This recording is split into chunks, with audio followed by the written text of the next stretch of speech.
Born the day America's destiny was reclaimed and the day that we began to make America wealthy again.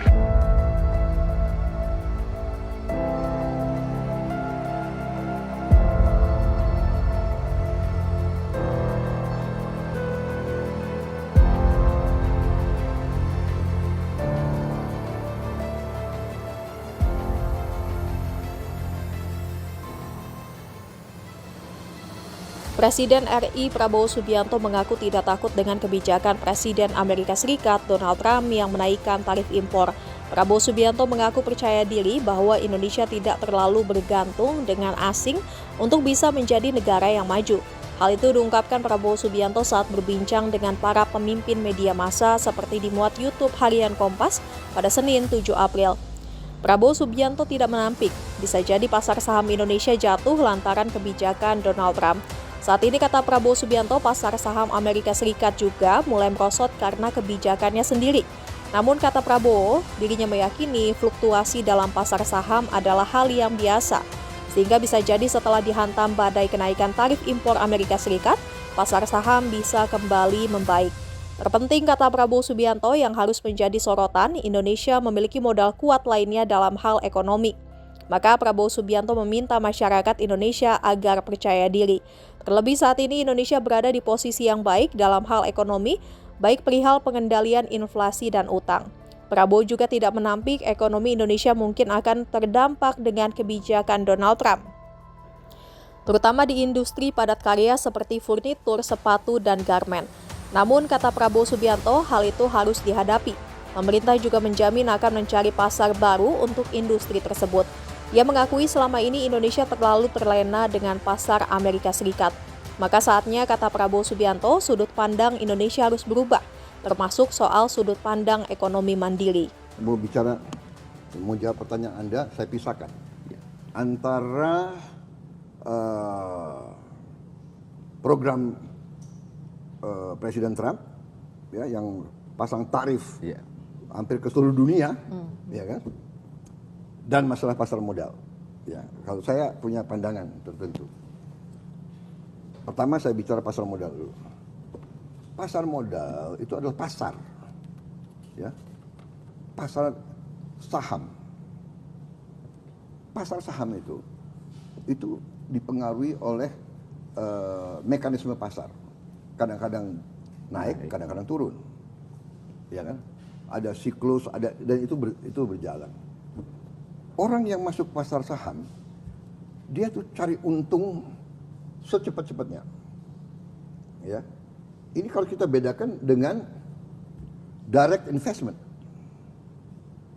Bedanya adalah ini cari untung cepat. Kalau ini dia punya rencana. Saya bikin pabrik. Bahan bakunya ini. Bahan baku boksit lah, nikel lah, bahan baku batu bara lah. Ini bahan baku, ini pabrik, ini distribusi, marketing, ini untung saya. 5 tahun, 10 tahun, 30 tahun. Ya. Jadi kita bedakan. Nah, kalau saya lihat fundamental kita kuat. Ya. Apa yang terjadi di pasar saham, kita punya kekuatan dan kita akan investasi. Ya.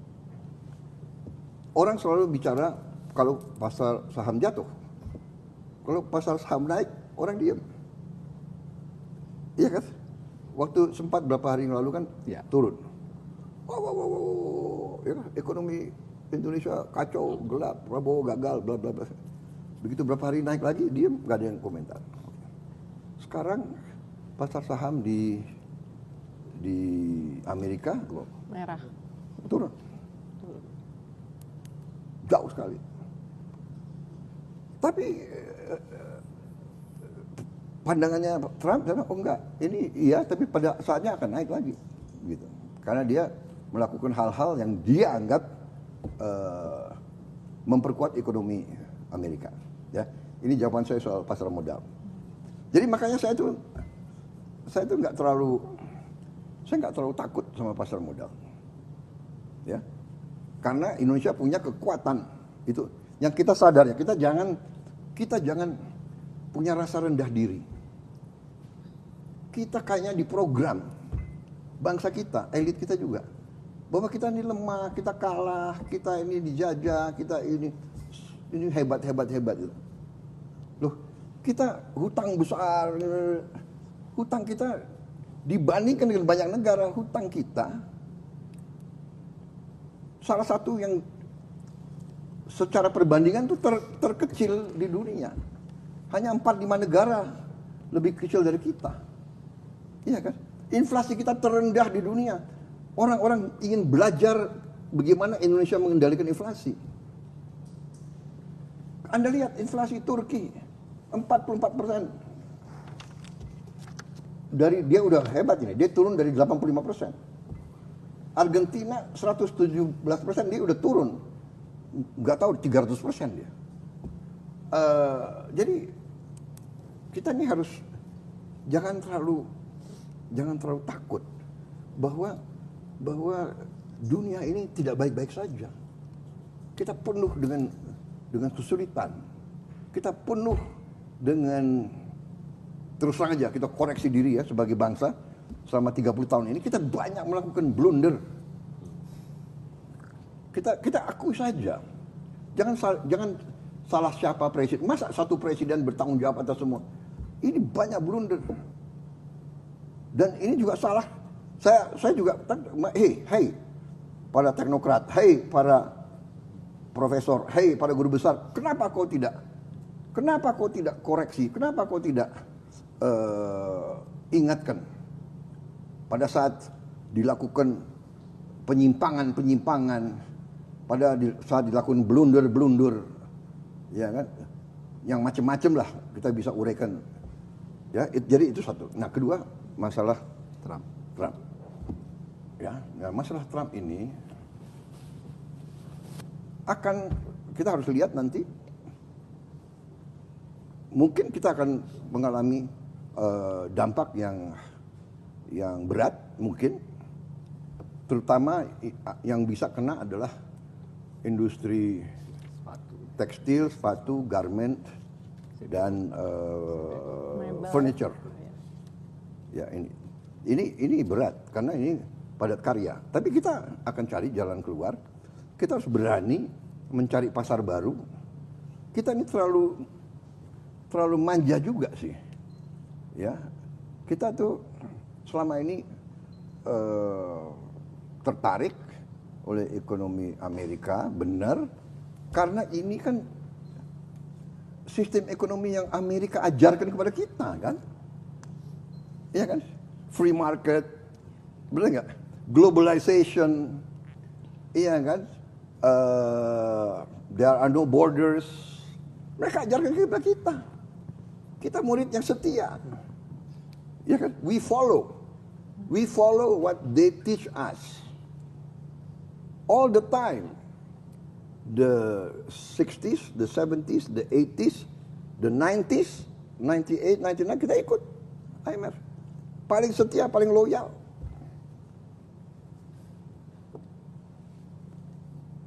Sekarang kita harus bangun, kita harus dewasa. Dan tidak hanya kita, Eropa, negara ASEAN, semua, Australia, semua. Kalau begitu, sekarang situasi berubah. Dan memang benar situasi berubah. Dan itu yang saya sudah ingatkan bertahun-tahun, saya ingatkan. Tolong buka rekam digital saya, rekam jejak saya. Saya sudah ingatkan. Saudara-saudara sekalian, Indonesia harus berdiri di atas kaki kita sendiri. Tapi orang bilang, retorika. Tidak, saya dari dulu. Saya dari dulu memperjuangkan, saya sudah sadar, saya sudah mengerti bahwa suatu saat nobody is going to help us. Tidak ada yang akan bantu kita kecuali diri kita sendiri. Dan ini realita. Tidak ada yang bantu India, tidak akan ada yang bantu Vietnam, tidak akan. Setiap negara harus mengurus dirinya sendiri. Tapi, banyak orang mengatakan juga bahwa Amerika memaksa semua negara untuk cari pilihan lain. Nanti Kanada sudah mengatakan, Ya. Anda baca, Anda dengar Kanada. pidatonya Perdana Menteri Kanada, kalau Amerika tidak memimpin, Kanada akan memimpin. Bayangkan, Kanada nanti sama Eropa Barat, ya kan? Saya akan berangkat juga ke Eropa awal Mei. Saya akan ketemu Perdana Menteri Anwar nanti sore.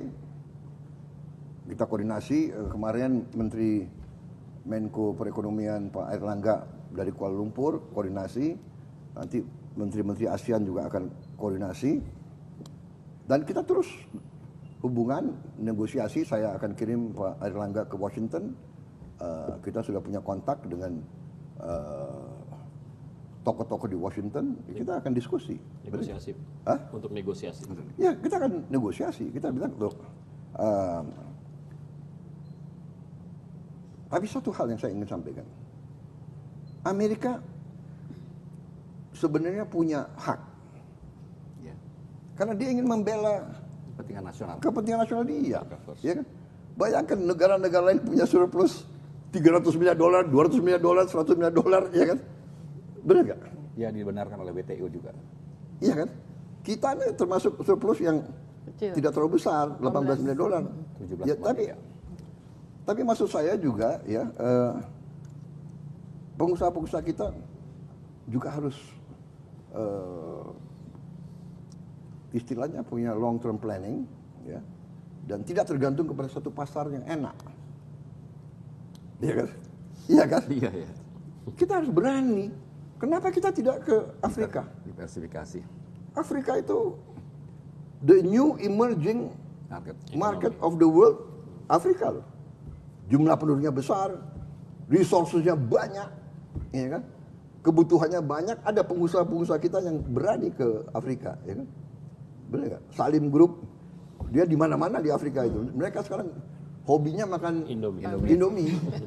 Dan mereka kira Indomie itu makanan mereka itu. Kayak spaghetti, jatuhnya mengganti spaghetti. Ada di Nigeria, di Ethiopia, Turki, Tanzania. di Mesir.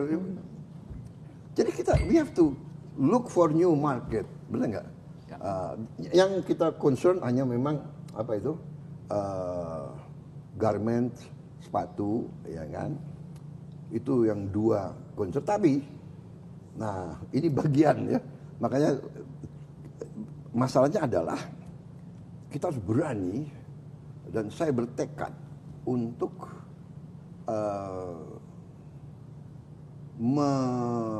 mengurangi kemiskinan. Jadi kalau orang miskin kita keluarkan dari kemiskinan, dia punya resources, dia punya uang, domestic market kita hidup. Kita 300 juta loh sebentar lagi. Ya. Ya kan? Kita sebesar Amerika. So, ini nanti saya harus kumpul dengan tokoh-tokoh industri, tokoh-tokoh kita bicara. Kita cari jalan keluar dan kita berusaha mitigasi kesulitan yang akan ditimbulkan, dan kesulitan ini akan kena seluruh dunia. Tapi ini ya sekarang tinggal terjadi apa? Shifting. Orang lagi cari teman ini. Ya kan? Cari kawan. Kita juga bingung sebetulnya, benar nggak? Iya kan?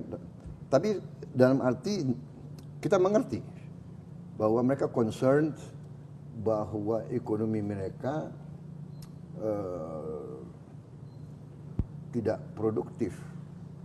Dia masih kuasai teknologi, tapi di bidang lain, bidang mobil, mereka sudah bisa kalah jauh mungkin dengan Cina. Iya kan? Elektronik, telepon, ya kan? Kita sekarang siapa yang pakai telepon buatan Amerika mungkin ya? Apple masih. Dia teknologi dia masih unggul lah. Jadi ini nanti ada equilibrium baru ya. Saya sendiri juga sangat prihatin. Tapi ya ini fakta yang dihadapi seluruh dunia.